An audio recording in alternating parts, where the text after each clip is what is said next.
E fui ter meu momento com Deus ali, falando: Deus, misericórdia. Deus, não é possível. Ainda é terça. O que o Senhor quer de mim por essa semana? Mas foi curioso que aí chorei, reclamei, falei com Deus. E aí quando eu aquietei meu coração, quando eu aquietei minha alma, Deus me trouxe à memória um versículo. E aí que eu chorei mais ainda. Mas aí já não era mais choro de tristeza, mas era choro de consolo. Porque ali na memória daquele versículo, Deus havia me consolado. E Ele me trouxe a passagem de Apocalipse 21, 22 a 23, que diz assim: Não vi nenhum santuário na cidade, porque o seu santuário é o Senhor, o Deus Todo-Poderoso e o Cordeiro. A cidade não precisa do sol nem da lua para lhe dar claridade, pois a glória de Deus a ilumina, e o Cordeiro é a sua lâmpada. Meus irmãos, como eu chorei me lembrando desse versículo. Como eu chorei porque só de fechar os olhos e imaginar essa cena, tentar ilustrar essa imagem, como eu chorei. Eu falei: Deus, obrigado. Obrigado porque eu creio no Senhor que só a sua glória já ilumina todas as coisas. E ali eu fui consolado. Porque eu sabia que independente de luta, independente daquilo que iria por vir no resto da minha semana, eu estava em paz. Porque o que eu iria passar naquela semana já não me interessava mais. Porque eu sabia que a minha esperança estava aqui. A minha esperança estava em ser lembrado que, antes de tudo, eu sou um cidadão dos céus. E de uma cidade que não precisa de nem sol, de nem lua, porque a glória de Deus resplandece todas as coisas. E a partir dali, graças a Deus, independente do que eu passei no restante da minha semana, na quarta, na quinta, dali pra frente, já não importava, já não interessava mais. Porque Cristo em nós é a esperança da glória. Amém? Meus irmãos, eu não sei se é algo do brasileiro, se é algo do ser humano, mas a gente gosta muito dessas coisas de ter marcos na vida. A gente é muito movido por esses marcos, por esses momentos que nos marcam. E a gente é muito disso. Quem nunca? Que brasileiro, que ser humano que nunca disse: nossa, esse evento marcou a minha vida. Essa viagem foi um marco na vida. O dia do meu casamento foi um marco na minha vida. O dia do nascimento da minha filha foi um marco na minha vida. Quem nunca teve um dia, quem nunca vivenciou uma experiência dessa forma? Eu gostei, ficou... Deixa a glória iluminar. Quem nunca teve um momento como esse? E o capítulo 10 de Atos, que foi o capítulo que foi lido aqui no início da manhã, também é um marco não só para a vida de Pedro, mas foi um marco também, é um marco para a história da igreja, é um marco para as nossas vidas, porque de todos os eventos que a gente vê na Bíblia, na palavra de Deus, desde a criação foi um marco. O nascimento e a morte de Cristo foi um marco. E eu ouso colocar Atos 10 num desses marcos também.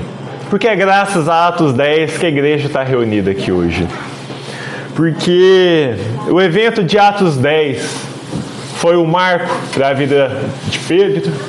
O evento de Atos 10 foi um marco para a vida dos gentios, dos apóstolos, e assim é também um marco para as nossas vidas, e a gente vai entender um pouco melhor do porquê desse marco e o porquê de considerar um marco.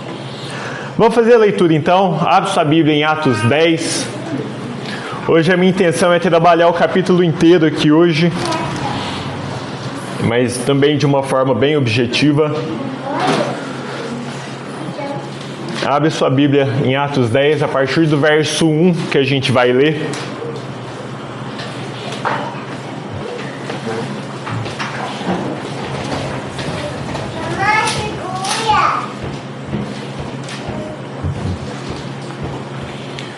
Atos 10, a partir do verso 1, diz assim: Em Cesareia morava um homem chamado Cornélio, que era centurião de uma companhia do exército chamada Italiana. Era piedoso e temente a Deus com toda a sua casa, fazendo muitas esmolas ao povo e orando sempre a Deus. Um dia, por volta das 3 horas da tarde, durante uma visão, esse homem viu claramente um anjo de Deus que se aproximou dele e lhe disse: Cornélio! Este, fixando nele os olhos e possuído de temor, perguntou: O que é, Senhor? E o anjo lhe disse: As suas orações e as suas esmolas subiram para a memória diante de Deus. Agora, envie mensageiros a Jope e mande chamar Simão, que também é chamado de Pedro. Ele está hospedado com Simão Curtidor, cuja residência está situada à beira-mar. Logo que o anjo lhe falava, se retirou. Cornélio chamou 2 dos seus servos e um soldado piedoso dos que estavam a seu serviço, e depois de lhe explicar tudo, mandou que fossem a Jope. Baixe sua cabeça, feche seus olhos, vamos ter uma palavra de oração. Pai, te damos graças porque essa é a leitura da tua palavra. Te damos graças porque a tua igreja está aqui reunida. Te damos graças porque o Senhor é bom e o Senhor nos permitiu, Pai, para que tivéssemos a revelação do teu Filho, a revelação do teu Evangelho, Pai. E por isso te agradecemos porque é pela tua graça que estamos aqui hoje, Pai. Obrigado pelo louvor, Pai. Obrigado por um culto que já começou quando a gente acordou, Pai. Quando a gente acordou e pôde ter o primeiro fôlego, Pai. Ali já era um culto de graças ao Senhor, porque acordamos, Pai. Porque estamos aqui rendidos em Teu nome, Pai. Te peço para que o Senhor não esteja só abençoando este momento, mas esteja abençoando o momento com os adolescentes também, Pai. Abençoando esse novo projeto que se inicia. E da mesma forma que eu te peço que o Senhor fale aqui conosco, que o Senhor também fale ali, Pai. E que vidas, Pai, vidas do Senhor possam ser fortalecidas com a mensagem do Teu Evangelho, Deus. E assim eu oro e te agradeço em nome de Jesus. Amém. E para a gente entender um pouco esse contexto e o porquê desse marco, a gente tem que entender quem era Cornélio. E Cornélio, então, ele era um centurião do exército romano, e o centurião, para os nossos dias de hoje, era como se fosse um capitão. E Cornélio, ele era esse capitão dessa centúria. Uau! O que é uma centúria, Guilherme? Uma centúria era uma reunião de 80 a 100 soldados ali do exército romano. Então, por isso ele era chamado de centurião, porque ele comandava essa centúria de 80 a 100 homens. Então, sim, ele era um homem influente militarmente, ele era um homem influente para Roma. E o texto ainda nos diz também que ele possuía servos, que ele sempre dava esmolas. Então, a gente consegue entender um pouco ali daquilo que é... Quem era Cornélio socialmente? Quem era Cornélio militarmente? Quem era Cornélio politicamente? Quem era Cornélio socialmente ali? Entendendo que ele era um homem de servos, entendendo que ele era um homem com um poder militar de uma média para alta patente. E o texto diz também que ele era um homem piedoso. O texto diz que ele era temente a Deus, que ele dava muitas esmolas e orava sempre ao seu povo. E a palavra piedoso aqui é Eusebes, que vem do nome Eusébio. Eusébio significa então homem piedoso. Temos aí Eusébio de Queiroz, Eusébio, jogador do Benfica, o Pantera Negra. E Cornélio, então, ele era esse gentio, por ser romano, ele era esse gentio, então, que se converteu a esse movimento. Eu não digo que ele se converteu ao cristianismo, porque somente em Atos 11 é que a gente vê a primeira vez esses homens chamados de cristãos. Então a gente pode ver que Cornélio, ele se converte a esse novo movimento que tem sido gerado, até porque a gente tem que entender também que nesse início, nessa igreja primitiva, para o olhar de Roma, esse novo movimento ele era só uma ramificação daquilo que era o judaísmo. Você não tinha ali estabelecido, agora estamos estabelecendo o cristianismo.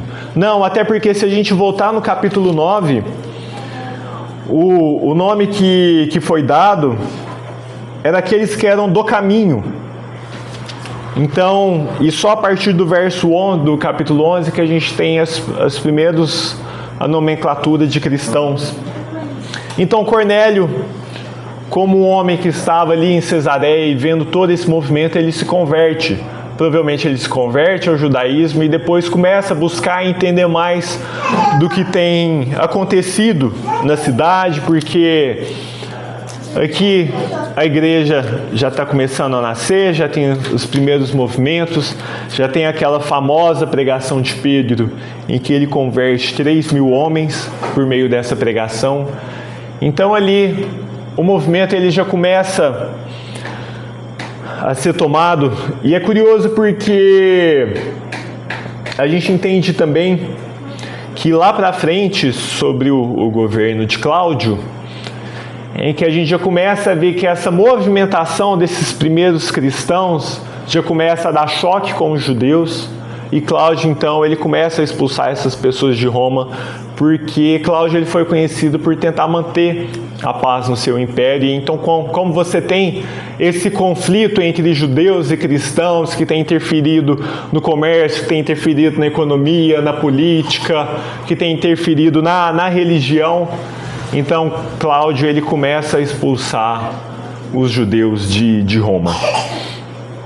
Então Cornélio tem essa visão do Senhor, tem essa visão desse anjo que fala: Cornélio, vai lá e chama o Pedro. E chama o Pedro porque você precisa de ouvir aquilo que ele tem para falar. Então o texto segue. Vamos lá seguindo o texto, que é o texto que foi lido na abertura do culto, que diz assim, a partir do verso 9: No dia seguinte, enquanto eles viajavam e já estavam perto da cidade de Jope, Pedro subiu ao terraço por volta do meio-dia a fim de orar. Estando com fome, quis comer, mas enquanto lhe preparavam comida, sobreveio-lhe um êxtase.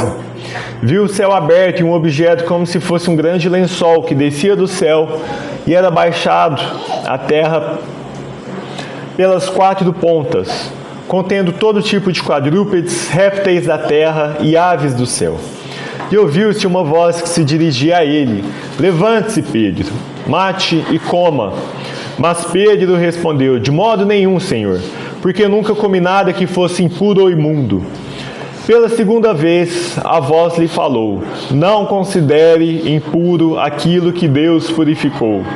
Isso aconteceu 3 vezes, e em seguida aquele objeto foi levado de volta para o céu. É curioso porque parece que a narrativa desse texto, parece que a gente está caminhando como se Deus estivesse tentando Pedro.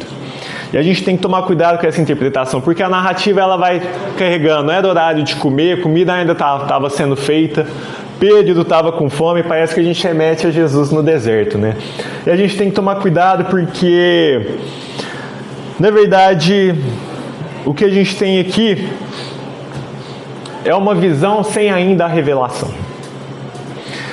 E o que carrega aqui nessa visão é porque em Levítico 11, todos os animais que estavam nesse lençol que foi descido dos céus, então os quadrúpedes, lá em Levítico 11, 27, os répteis da terra, Levítico 11, 30, e aves do céu, Levítico 11, 13, pela lei, esses animais eram considerados impuros e por isso Pedro, como um judeu, não poderia tocar e muito menos comer esses animais.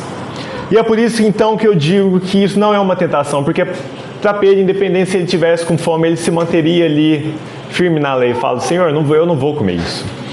E por isso que a gente precisa de entender que essa visão ela carrega muito mais uma revelação progressiva, porque é só na medida que a gente vai lendo o texto que a gente vai entendendo o que esse texto e o que essa visão significa, do que simplesmente a gente remeter como se fosse a passagem de Jesus no deserto. E aqui então, e mais, exatamente pelo fato da gente ter uma visão sem revelação, é que a gente tem que tomar muito cuidado, porque o texto fala que Pedro estava em êxtase quando ele teve essa visão. E meus irmãos, o que não falta nesse mundo é evangélico tendo visão sem revelação. É evangélico em êxtase tendo a visão daquilo que Deus dá, e ele já sai contando para todo mundo aquilo que é a visão, e ele sem um entendimento claro já vai trazendo aquilo que são as possibilidades de revelação. E é nesses cenários que a gente encontra, por exemplo, as muitas profetadas que a gente vê por aí.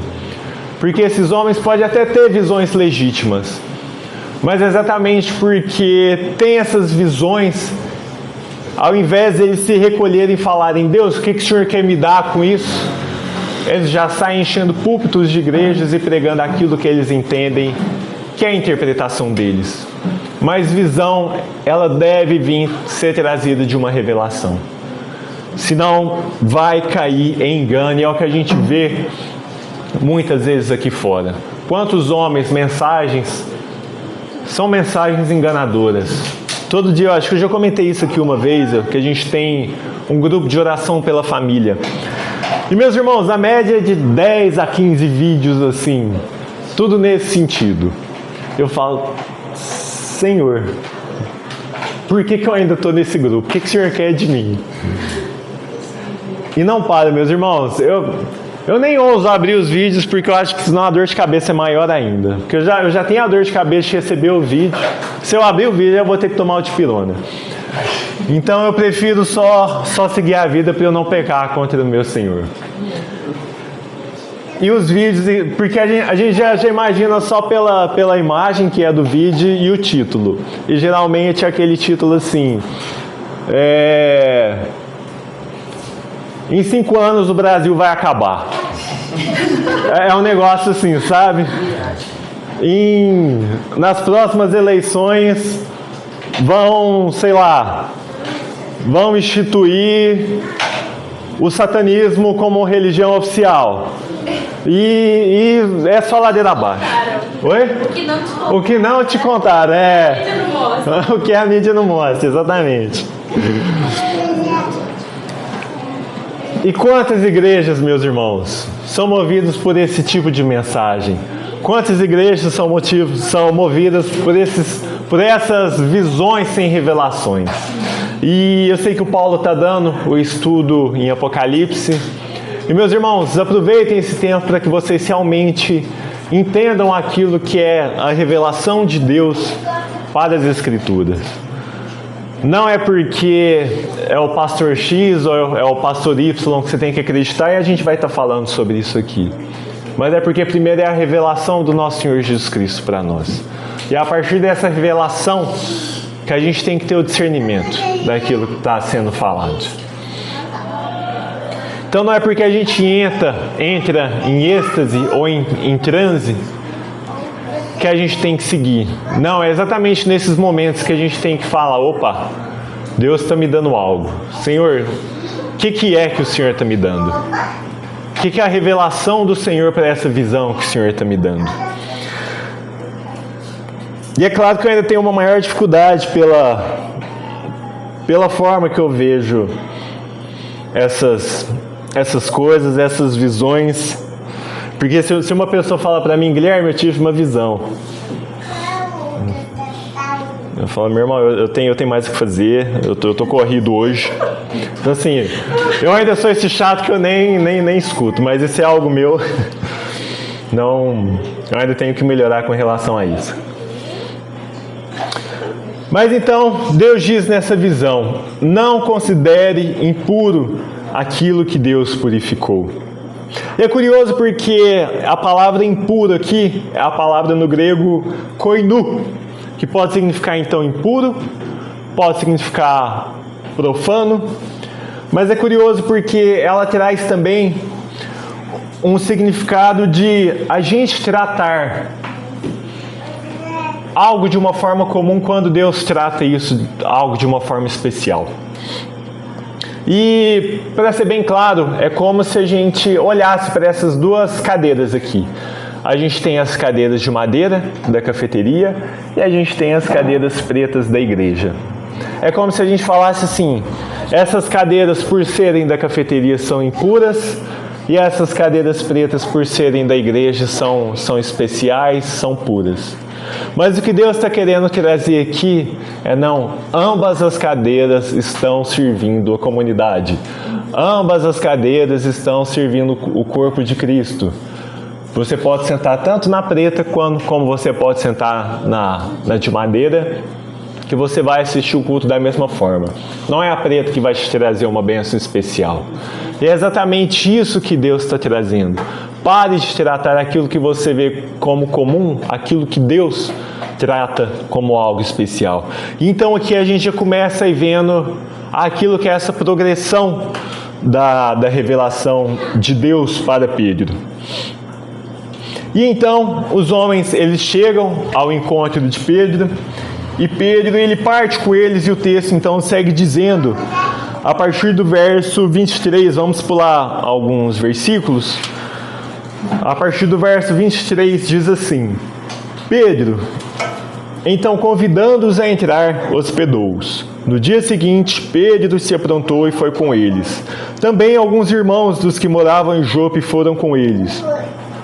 No dia seguinte, Pedro chegou a Cesareia.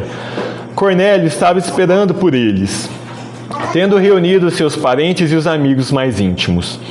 Quando Pedro estava por entrar, Cornélio foi ao seu encontro e, prostrando-se aos pés dele, o adorou.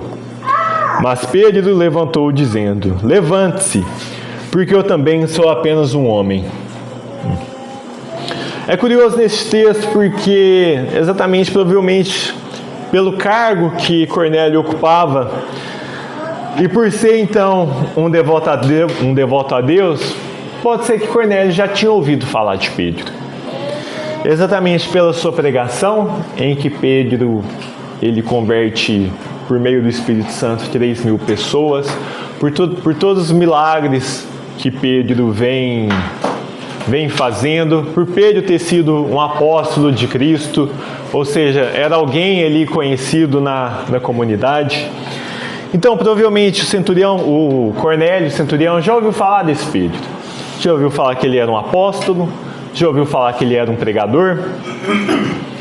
E até porque em Atos 5:15 diz que Pedro passava e a sua sombra curava as pessoas. Como que esse tipo de notícia não espalha, meus irmãos? Então, possivelmente, Cornélio já tinha, sim, ouvido falar de Pedro. E Cornélio, por ser também um romano, havia ali naquela cultura enraizada uma idolatria. Então, Cornélio, o homem por sua natureza, ele já tem essa tendência à adoração. Cornélio, então, inserido nessa cultura de idolatria, muito mais então. E é por isso que a gente vai vendo esse movimento de Cornélio, mas é curioso também, porque como eu disse, em Atos 11, o imperador Cláudio, ele determina que os judeus fossem expulsos de Roma, em razão desses conflitos. E ainda assim, Cornélio, ele era um homem temente a Deus. Ainda assim, você já vê que Cornélio, ele já tinha alguns indícios dessa caminhada contra a maré, porque mesmo sendo um romano, ele já tinha então essa predisposição a essa adoração a Deus, essa vida piedosa, essa vida devota. Isso a gente vê que não era segredo para ninguém. Até porque quando Cornélio manda os seus servos e um soldado, a Bíblia também fala que ele possuía um soldado piedoso. Então você vê que havia ali também uma influência de Cornélio nesse sentido. Às vezes o próprio Cornélio também influenciava os seus soldados e contava sobre Deus, contava sobre a religião, e é por isso que também Cornélio também tinha um soldado piedoso. Mas o verso 26 diz assim: Pedro levantou dizendo: levante-se, porque eu também sou apenas um homem. E meus irmãos, eu vou gastar. Hoje eu vou gastar meu grego. Guardar demais, né? Tava guardado demais, eu tava com saudades. O texto original diz assim em grego: Rodé Petros, regeiren auton legon, anastete, kai ego autos anthropos eimi. Que traduzindo ao pé da letra, literalmente diz assim: Mas Pedro levantou ele dizendo: levante-se, também eu mesmo homem sou. Vocês estão com qual versão aí? É a King James? Diz assim: Mas Pedro levantou, disse: levanta-te, eu também sou homem. Alguém tem outra versão, além da NAA ou a King James?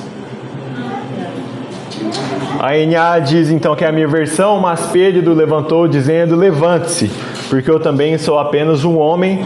A tradução literal diz: mas Pedro levantou ele dizendo: levante-se, também eu mesmo homem sou. Ninguém tem outra versão? Tem a NVT. NVT. Fique de pé, eu sou apenas um homem como você. Fique de pé, eu sou apenas um homem como você. Tem mais alguma? Então a gente... Mas Pedro o fez levantar-se, dizendo: levanta-te, eu sou homem como você. Mas Pedro fez levantar-se? Sim, dizendo: levanta-se, eu sou homem como você. Dizendo: levanta-se, eu sou homem como você. Qual que é a sua versão? NVI. NVI. Então a gente leu NAA, a gente leu o original no grego, a gente leu o texto literal, a gente leu a King James, a gente leu a NVI, a NVT, que é a sua, né? E eu... Oi? A Dani vai ver na Rede Valera. Em espanhol, Em espanhol, vamos lá. Deixa eu gastar meu espanhol hoje também, então. Mas Pedro le levantó diciendo: levántate, yo mismo también soy hombre.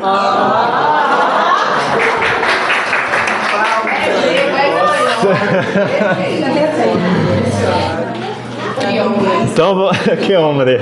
Ai, ai, ai.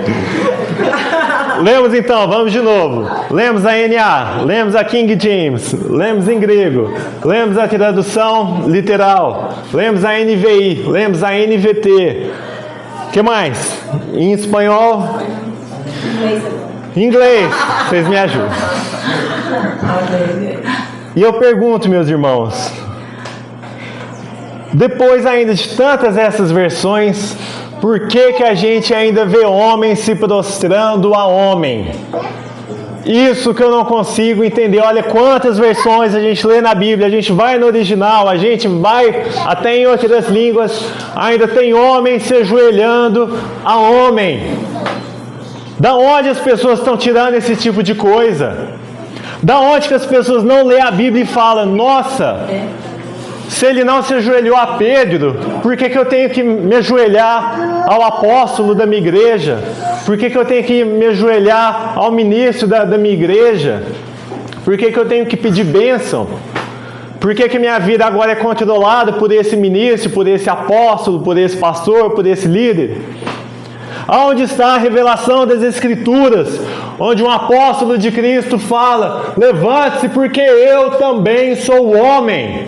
Levante-se, porque eu sou igual a você. Eu não tenho nada de especial. O que há de especial em mim é a revelação do nosso Senhor Jesus Cristo. Porque fora isso eu sou um mulambo. Fora isso eu não sou ninguém. Fora isso eu sou só pó caminhando nessa terra. Porque o que há de especial em mim vem do Senhor. Para de se ajoelhar para homens. Para de adorar homens. A gente vê quantas e quantas igrejas nesse império, porque não é mais reino, Agora é o império da religião. É um império onde você tem hierarquias, onde você tem que pedir bênção, onde você tem que se ajoelhar, onde você tem que beijar o anel do apóstolo. Misericórdia. E é curioso porque semana passada, retrasada, eu li uma pergunta muito interessante. Era um título que era assim, a passagem de Êxodo 32, quando Moisés sobe então ao Monte Sinai e o povo fica ali esperando. Moisés desce com as tábuas da lei e vê que o povo fez o bezerro de ouro. E eu achei curioso porque o texto perguntava assim: e se na verdade Moisés tivesse descido com o bezerro de ouro? Como que se daria ali o cenário? Porque é isso, meus irmãos, que a gente tem visto em muitas igrejas. Tem muito pastor, tem muito líder, muito apóstolo, muito qualquer título que seja, apresentando muito bezerro de ouro para as suas congregações, apresentando muito bezerro de ouro para as suas comunidades. E o povo está dizendo amém. Por quê? Porque importa mais quem está carregando a mensagem do que a mensagem. E as pessoas então elas não conseguem fazer essa diferenciação e ter consigo esse discernimento e essa revelação. Para entender, Senhor, será que isso é bíblico? Será que o que Ele está falando realmente condiz com as Tuas Escrituras? Porque tem faltado o senso crítico nas igrejas, meus irmãos. Tem faltado revelação, tem faltado o povo abrir a Bíblia, não falo nem estudar. Porque qualquer um que lê Pedro fala, levante-se, porque eu também sou um homem, entender o que isso significa. Infelizmente, a gente tem visto isso muito. E eu não falo só no âmbito da igreja, eu falo em qualquer âmbito. Eu citei aqui os vídeos. No meio político é da mesma forma. Se o meu candidato fala que isso daqui é rosa-choque, eu vou defender com unhas e dentes que isso daqui é rosa-choque. Por mais idiota que isso pareça. Por mais idiota que isso seja. Por quê? Porque eu prefiro muito mais seguir um homem do que seguir aquilo que ele fala. Porque eu prefiro muito mais ser um ignorante, porque é na ignorância que eu recebo a bênção, do que alguém que lê a palavra e busca o real discernimento. Mesmo que esse discernimento me faça olhar para a cruz de Cristo. Porque é isso que vai fazer. E é onde a gente não quer ir. É onde a gente barra. Porque eu falo, nossa, essa revelação não, vamos buscar outra. Deus, manda outra revelação, porque essa não tá boa não. Não gostei não. Como é que eu levo isso para minha igreja, Senhor? Como é que eu falo que essa revelação aqui vai apontar para a cruz do Senhor? Eu esvazio a igreja. Vamos apontar para outra coisa, Senhor. Vamos falar aqui, ó, a gente está falando de animais. Vamos falar de churrasco então, Senhor? Vamos buscar um meio termo aí. E meus irmãos, sabe, talvez Cornélio ele estava vislumbrado também com isso. Exatamente porque Cornélio já teria ouvido da fama de Pedro. E talvez Cornélio estava vislumbrado com aquilo que a religião poderia oferecer. Porque Cornélio estava diante de um verdadeiro apóstolo ali.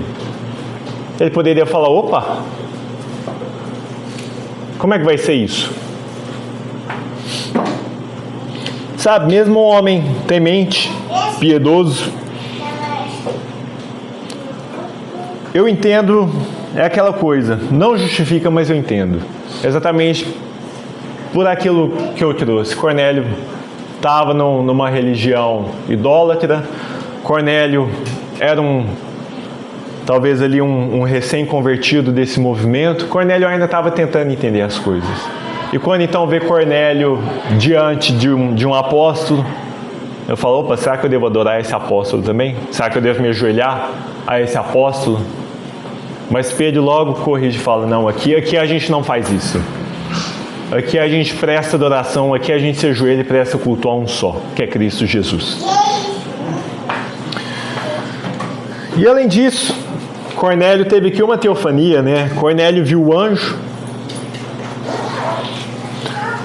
Cornélio viu o anjo falando: você vai se encontrar com um apóstolo que até a sombra dele cura. Falou: Senhor, como é isso? Como que vai ser isso? E Cornélio, então, ele estava experimentando esses benefícios da religião. Mas o que ele estava prestes a experimentar é o benefício de uma verdadeira espiritualidade. É o benefício de um verdadeiro evangelho, que é o que a gente vai seguir aqui no texto. E é curioso também porque, da mesma forma que isso estava sendo uma novidade para Cornélio, experimentar esse benefício de uma verdadeira espiritualidade, Pedro também ele estava dando um passo a mais naquilo que é a sua própria espiritualidade. Porque o texto lá no verso 28 diz assim: vocês bem sabem que um judeu está proibido de se juntar a um gentio ou de entrar na casa dele. Mas Deus me mostrou que não devo considerar ninguém impuro ou imundo. Olha a progressão da revelação da visão. Pedro fala: eu não devia estar aqui. Isso aqui não é permitido. Eu não posso entrar numa casa de um gentio. Eu não posso me sentar à mesa de um gentio. Mas porque eu tive essa progressão da revelação de Cristo, é que eu estou aqui. Porque não é mais sobre mim, é sobre Ele. E é Ele que vai me fazer sentar nas mesas que eu preciso sentar. É Ele que vai me fazer entrar nos lugares que eu preciso entrar, para que a palavra de Deus, para que a mensagem do Evangelho seja pregada. E Pedro, então, nessa progressão, nessa visão, daquilo que Deus havia dado a ele, sobre esses animais impuros, ele se pergunta o que ele estava fazendo ali naquela casa. E Cornélio, então, ele conta toda a história, desde a revelação, que manda buscar, desde a visão, que o anjo Deus que manda buscar Pedro. E ao final do verso 33 diz assim, e ao final da história no verso 33 diz assim: portanto, sem demora, mandei chamá-lo, e você fez muito bem em vir. Olha só, Pedro poderia ter recusado. Fala: não, minha amiga, eu não vou pegar essa viagem não. Não, minha amiga, para uma casa de gentio, Você está confundindo os Pedros, deve ser outro. Vê na casa do lado. Então Pedro fez muito bem em vir. Agora estamos todos aqui, na presença de Deus, prontos para ouvir tudo o que o Senhor ordenou a você. Meus irmãos, é muito curioso porque eu fico imaginando um amigo, um conhecido ou um familiar, ele te liga e fala assim: vamos tomar um café lá em casa? Vamos almoçar lá em casa? Vamos. Por que não? Vamos pôr a conversa em dia. E aí você chega, a casa está cheia. Fala: o que é isso aqui? Não, veio todo mundo ouvir o que você tem para dizer sobre o evangelho que você crê. E é curioso porque Cornélio ele foi incisivo nas suas palavras. Olha a expressão que Cornélio usa. Ele diz assim: tudo o que o Senhor ordenou a você. E aqui a palavra ordenou é prostasso, o verbo prostasso, nesse sentido de dar instruções detalhadas. Um termo utilizado muito bem por um militar. Porque comando é algo que militar entende. Duas coisas que militar entende muito bem é comando e autoridade. E é dessa forma que Cornélio tratou Pedro. Falou: esse Jesus que você segue, que você diz que é a sua autoridade, conta pra gente tudo o que ele ordenou vocês. E meus irmãos, se fosse a gente nessa situação, te chamam, falam: vamos almoçar lá em casa, vamos tomar um café, e você chega, tem 20, 30 pessoas, as cadeirinhas tudo assim, ó. Ou então uma mesa grande, igual a nossa mesa da ceia, todo mundo sentadinho, esperando ver o que você tem para falar. O que você faz, meu irmão? Fala: deixa eu só ir no banheiro rapidinho, deixa eu ligar pro Paulo aqui. Paulo, Tô ferrado. O que você está fazendo? Manda um print aí. O que você está fazendo aí, Paulo? Você pode vir aqui rapidinho? Se eu não puder, você pode me orientar? Ou então você liga o chuveiro da casa e vai chorar também. Ó, pera, deixa eu tomar um banho aqui antes. O que você faria, meu irmão? Será que a gente também está pronto para viver essas situações? Entrar nas casas que a gente precisa entrar? Falar nos velórios que a gente precisa falar? Nos casamentos que a gente foi convidado? Nos aniversários? Será que a gente está sempre pronto para obedecer tudo aquilo que o nosso Senhor Jesus nos ordenou a falar? Nos ordenou a ceia a fazer?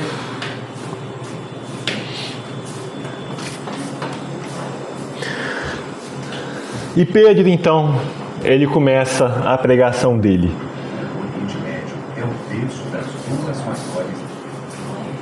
É isso mesmo, o Oriente Médio é isso mesmo. E Pedro, então, ele começa a pregar a partir do verso 34. Então Pedro começou a falar, ele disse: reconheço por verdade que Deus não trata as pessoas com parcialidade. Pelo contrário, em qualquer nação, aquele que o teme e faz o que é justo lhe é aceitável. Esta é a palavra que Deus enviou aos filhos de Israel, anunciando-lhes o evangelho da paz por meio de Jesus Cristo. Este é o Senhor de todos. Vocês sabem o que aconteceu em toda a Judéia, tendo começado na Galileia, depois do batismo que João pregou, como Deus ungiu a Jesus de Nazaré com o Espírito Santo e com poder. Jesus andou por toda parte, fazendo bem e curando todos os oprimidos do diabo, porque Deus estava com ele. E nós somos testemunhas de tudo que ele fez na terra dos judeus e em Jerusalém. Depois ele o mataram, pendurado no madeiro. Mas Deus o ressuscitou no terceiro dia e concedeu que fosse manifesto, não a todo o povo, mas as testemunhas que foram anteriormente escolhidas por Deus, isto é, a nós que comemos e bebemos com ele, depois que ressurgiu dentre os mortos. Jesus nos mandou pregar ao povo e testemunhar que ele foi constituído por Deus como juiz de vivos e de mortos. Dele, todos os profetas dão testemunho de que por meio do seu nome, todo o que nele crê recebe remissão dos pecados. Pedro, então, ele tem a visão. Lá no verso 9, ele reconhece, lá no verso 28, o que ele está fazendo na casa de Cornélio. E humildemente, então, Pedro, ele inicia a sua pregação, quebrando todas as barreiras de um Deus nacionalista para um Deus agora que tenha em sua natureza um Deus missional. Um Deus que agora não está só ali no meio dos judeus, mas um Deus que agora ele é um Deus para todas as nações. E Pedro, então, ele reconhece isso lá no verso 36, dizendo: este é o Senhor de todos. Porque Pedro diz que todo aquele que reconhece a soberania de Deus, todo aquele que reconhece o senhorio de Deus, independente de sua nação, ele é um homem do Senhor também. Agora não é mais um judeu que é um homem do Senhor. Deus agora é um Senhor de todos. E essa é uma grande novidade na pregação de Pedro. E é curioso porque Pedro, quando ele tem a sua famosa pregação em Atos 2,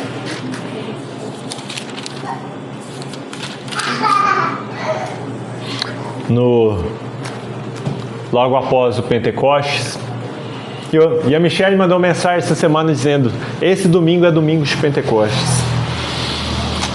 Logo então, quando desce o Espírito Santo, e as pessoas começam então nas suas manifestações, e começa a ver as críticas sobre essas manifestações, eles dizendo: esses homens estão bêbados. Pedro então ele começa a pregar, e Pedro então ele vai lá em Joel, contando todas as profecias, ele vai em Salmos,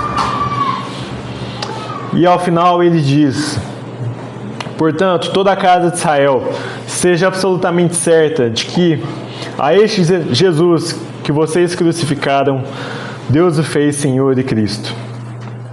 É curioso porque, se você vê a estrutura então da mensagem de Atos 2, da pregação de Pedro, ele vai construindo todo o Antigo Testamento até a revelação progressiva em Cristo Jesus. Mas aqui, quando Pedro vai pregar para um gentio, ele deixa isso para o final. Ele conta da vida, da história de Cristo. Pedro foca na identidade de Cristo para a pregação do gentio.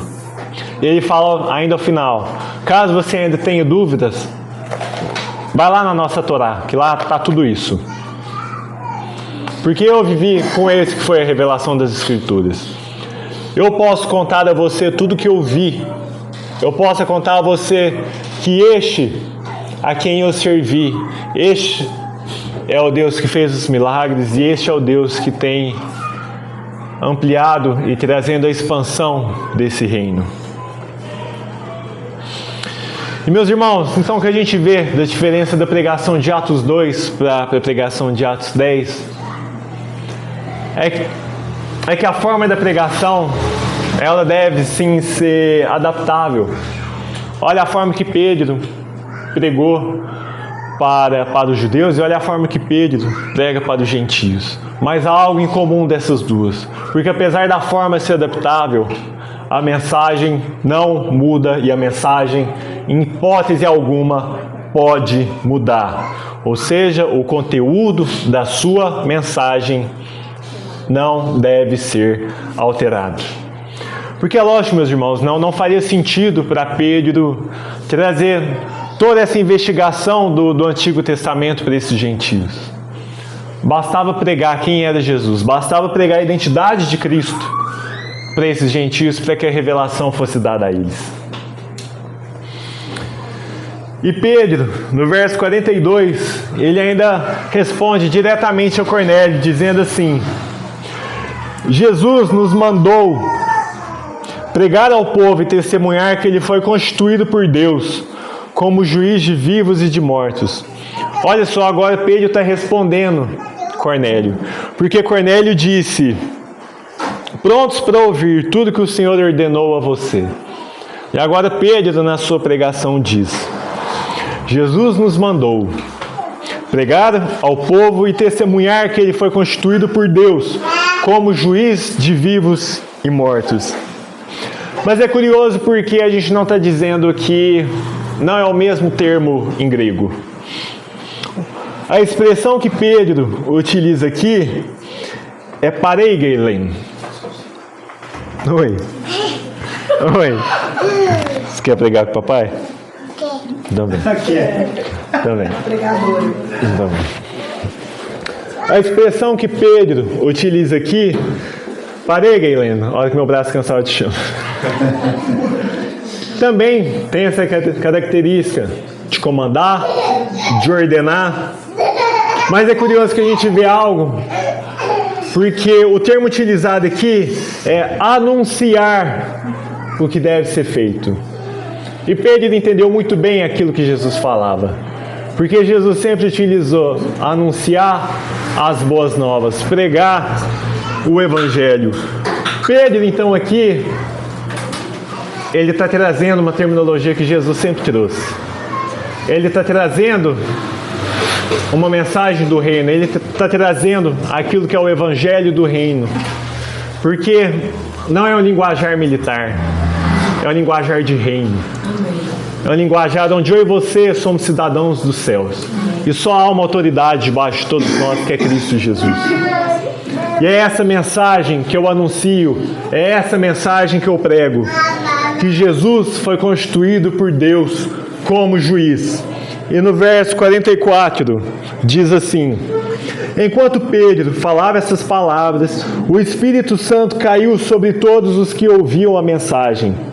E os fiéis que eram da circuncisão, que tinham vindo com Pedro, admiraram-se, porque também sobre os gentios foi derramado o dom do Espírito Santo, pois eles o ouviam falando em línguas e engrandecendo a Deus. Então Pedro disse: será que alguém poderia recusar a água e impedir que sejam batizados estes, que assim como nós receberam o Espírito Santo? E ordenou que fossem batizados em nome de Jesus Cristo. Então lhe pediram para que permanecesse com eles por alguns dias. E meus irmãos, todo este capítulo 10, ele é tão forte, igual eu comentei no início da nossa pregação. Todo esse capítulo 10, ele é um marco na vida do Pedro, ele é um marco na vida dos gentios, e ele é um marco para a história da igreja. E ele é um marco tão grande,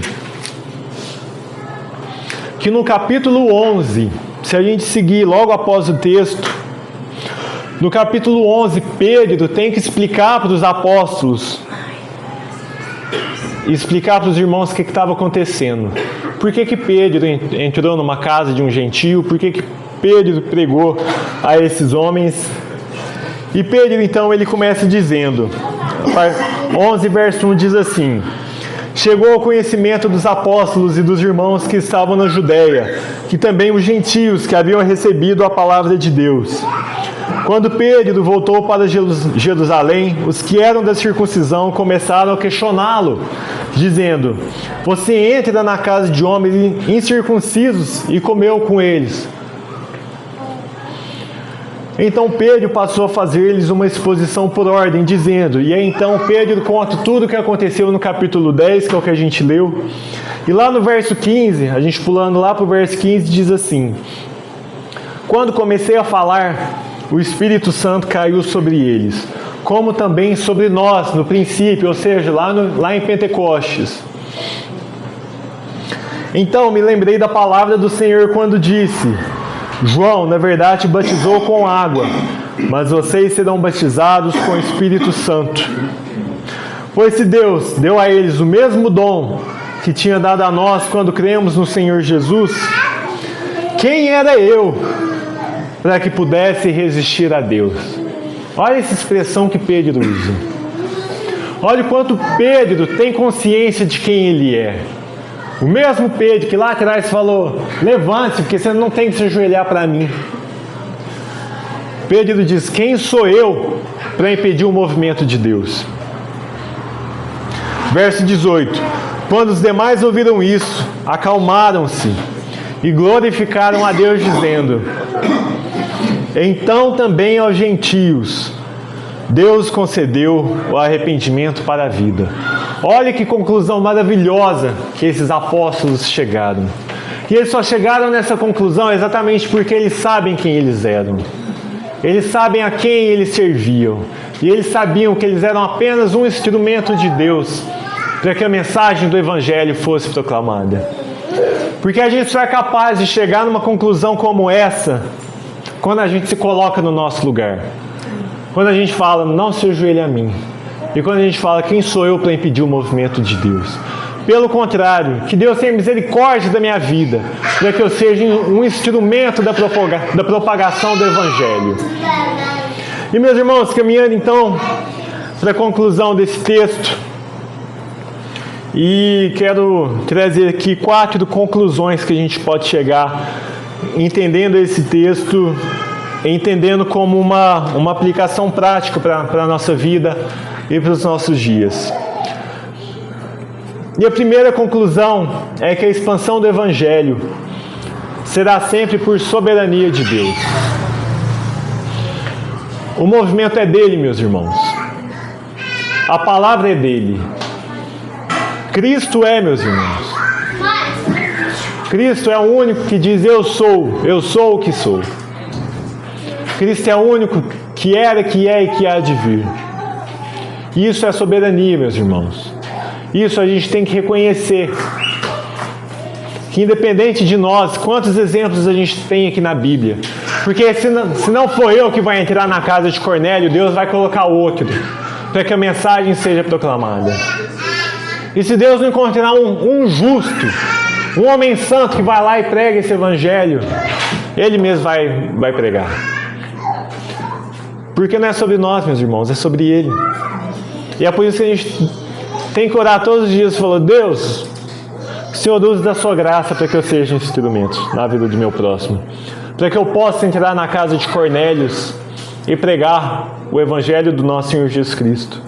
Pregar essa mensagem que diz: o Senhor o fez o juiz que irá julgar vivos e mortos. Segundo, meus irmãos, você não precisa entender o movimento de Deus. Entendimento vai ser graça dele, igual a gente viu aqui, ó. A revelação progressiva. Entender movimento vai ser graça de Deus. Mas eu te digo, você não precisa de entender. O seu papel, como a gente leu aqui, é o cumprir aquilo que Ele nos disse, aquilo que nos ordenou, aquele que Ele anunciou para que a gente pudesse fazer. A gente só precisa de cumprir. Porque a revelação a gente já tem. Você está esperando mais o quê? Você está esperando uma super mensagem que vem do céu? Ou não, eu vou levar essa mensagem, porque é essa mensagem que precisa ser pregada. Não, meus irmãos, o que precisa ser pregado é isso aqui, ó. É o Cristo crucificado. Essa é a verdadeira mensagem. Você pode usar os profetas, você pode usar o Antigo Testamento, você pode usar o que precisar de usar. Mas a mensagem é uma só. A mensagem é a do nosso Senhor Jesus Cristo, aquele que veio, morreu pelos nossos pecados. A mesma mensagem em que os apóstolos concluem dizendo: Deus concedeu arrependimento para a vida. Essa é a mensagem que precisa de ser pregada. Terceiro, a mensagem ela é inegociável. Pois para que haja uma verdadeira conversão, meus irmãos, precisa haver uma verdadeira pregação. Porque não adianta eu vir pregar baboseira, não adianta eu vir pregar a teologia da prosperidade, teologia do bem-estar, achando que isso vai trazer transformação sobre a sua vida, porque eu sei que não vai trazer. Eu e você vamos caminhar para o inferno juntos. E eu ainda vou caminhar para o inferno achando que eu sou alguém, que eu fiz alguma coisa. Então, meus irmãos, para que haja verdadeira conversão, para que haja verdadeiro arrependimento, a mensagem ela não pode ser negociada. A mensagem ela não pode ser transformada naquilo que a gente quer ouvir. Porque a mensagem já foi dada para aqueles que queriam ouvir e aqueles que não queriam ouvir. E isso é consequência, meus irmãos. Porque a mensagem é uma só. Se você vai ouvir ou não, é consequência. É Espírito Santo de Deus. A mensagem, ela precisa ser pregada. E a mensagem pregada não pode ser negociada. Porque senão não haverá arrependimento, não haverá verdadeira conversão. E por último, seja grato. Pois assim como os discípulos concluíram, Deus também deu arrependimento para todos nós. Atos 10, um marco na história da igreja, um marco na expansão do cristianismo. Um Deus que antes era nacionalista, agora é um Deus para todos os povos, línguas, raças e nações. E um Deus, o mesmo Deus, lá de Atos 10, que fala: esse é o Deus que prega para o judeu, esse é o Deus que prega para o gentio, é o mesmo Deus que prega para nós no dia de hoje. Então, que sejamos gratos, meus irmãos, que sejamos gratos por aquilo que é a história da igreja, por aquilo que Deus fez com homens piedosos, homens tementes, apóstolos de Deus, que viveram com Jesus Cristo e disseram: não é porque eu vi Cristo, não é porque eu caminhei com Cristo, que eu tenho um benefício maior que os outros. É exatamente porque eu caminhei com Cristo que eu tenho uma responsabilidade maior com os outros. Custe o que custar. Porque a mensagem é essa. E a mensagem lá de Apocalipse 21, que eu li no início para vocês. Porque no fundo, a esperança está aqui. Em uma cidade celestial, que não tem sol e nem lua, porque a glória de Deus resplandece tudo. E é essa mensagem que deve ser pregada. Sabe, meus irmãos, que a gente possa manter a humildade do Evangelho. E que a gente possa manter a humildade de coração, para que a gente entenda quando Deus fala vai, a gente vai. Porque a gente não está em posição de querer entender o que Deus quer. Isso vai ser graça de Deus se isso te revelar a você. Se Deus te manda pregar, se Deus te manda ir às nações, a gente está aqui com o exemplo claro de missionários. A gente vai. E se os frutos serão colhidos, eu estava tendo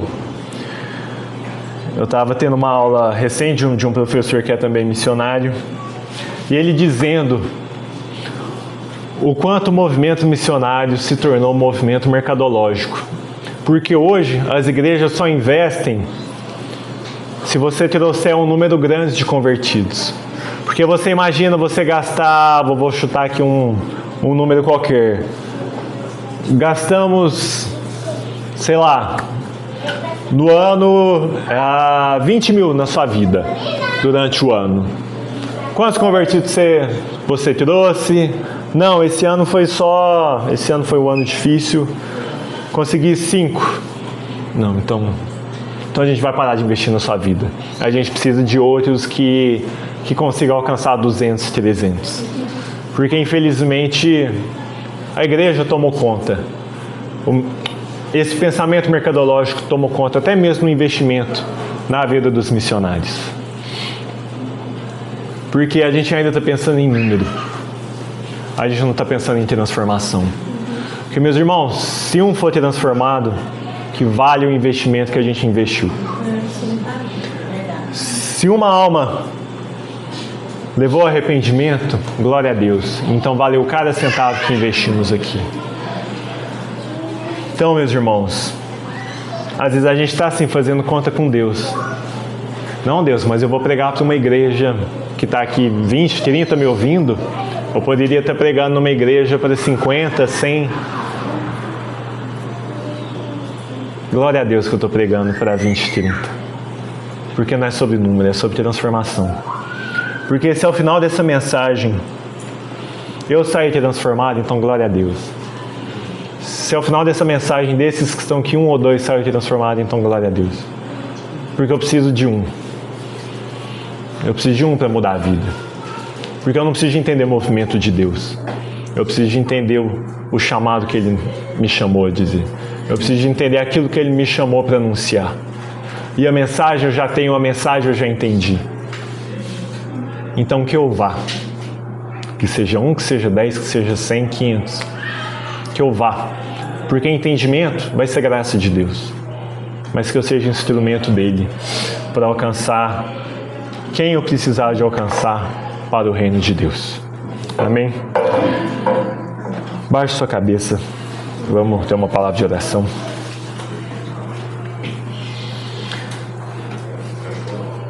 Pai, te damos graças pela tua bondade. Te damos graças pela tua misericórdia, Pai. Te damos graças pela tua santa revelação, Pai. Te damos graças por esse privilégio de entender a importância de Atos 10 na vida da história da igreja, na vida da expansão do reino, Deus. Que possamos ser instrumentos vivos de Deus e ser parte dessa expansão. Que não haja na nossa mente o que ou o porquê, mas que haja somente o eis-me aqui. Entendemos que a revelação daquilo que o Senhor quer nos dizer é graça do Senhor. Então que tenhamos paz aonde precisaremos de ir para que o teu evangelho seja pregado. Que tenhamos paz de entrar nas casas que a gente precisa de entrar, nos velórios que a gente precisa de fazer, nos casamentos que a gente precisa de ir, nos aniversários que a gente precisa de estar, nas mesas de café, de almoço, de jantares, em qualquer comunhão, Pai. Que o Senhor possa ordenar a bênção e que possamos ser instrumentos do Senhor, Pai. Porque a tua revelação nos diz que o evangelho precisa ser pregado, Pai. O teu evangelho precisa ser anunciado. E esse é a linguagem do Senhor, Pai. Proclamar o evangelho de arrependimento para a vida, Pai. Uma vida em que, como lemos aqui, Deus, uma vida que nos torna cidadãos celestiais, Pai. Habitantes e residentes de uma Jerusalém celestial, Pai. Onde não tem sol nem lua, porque a glória do Senhor resplandece em todos os lugares. Te damos graças porque é a esse Deus vivo que servimos, Pai. E pedimos misericórdia do Senhor, para que a gente continue servindo a este Deus, Pai. Te pedimos para que, pela Tua misericórdia, Pai, em momento algum, a gente negocie aquilo que é a mensagem do Evangelho, para que haja uma transformação genuína, Pai, para que haja uma revelação do Evangelho genuína e uma conversão de vida genuína, Pai. Assim eu oro para que o Senhor continue derramando humildade sobre nossas vidas, porque não é sobre a quantidade, não é sobre para quem iremos pregar, mas é sobre o que iremos pregar, e é Jesus Cristo crucificado. Em nome de Jesus, amém.